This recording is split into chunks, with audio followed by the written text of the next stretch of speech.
Таший, саламатсызбы? Жакшысызбы? Кандайсыз оюн тууралуу? Сизден комментарий. Oyun aябай жакшы өттү. Бул спорт Талас командасы эң күчтүү команданын бири. Өткөндө Норузда утулганбыз, кичине ошондо ошибкаларыбызды оңдодук. Оюн экен, буйрук. Талас командасына ыраазычылык билдиребиз.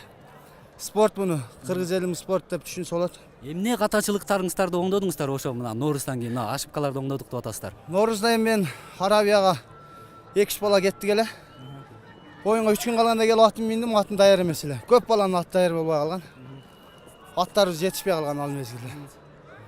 Ошондон көбүрөөк ашыкпай кетти. Бүгүн мына жалгыз улакты салып отурасыз. Өзүңүз ушу оюн башталарынын алдында билдиңиз беле, улак салам деп мындай кандайдыр бир ишенип турдуңуз беле? Мен өзү Рамазан айында орозо кармаган, 2-3 күн болду. Азыр орозосузбу? Орозо кармай эле ойноп. Эртең менен тур, кыйналып каласың, кармай эле кой деген. Ушулам мен үчүн Алланын буйругу болсо керек деп чыгып ойногон элем. Эртең менен эле билгем мындай нерсени.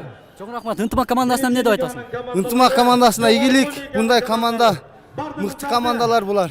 Буларга да билегинен күч кетпесин. Кыргыз элим майрамы менен куттуктайбыз. Чоң рахмат, жеңишиңиздер кут болсун.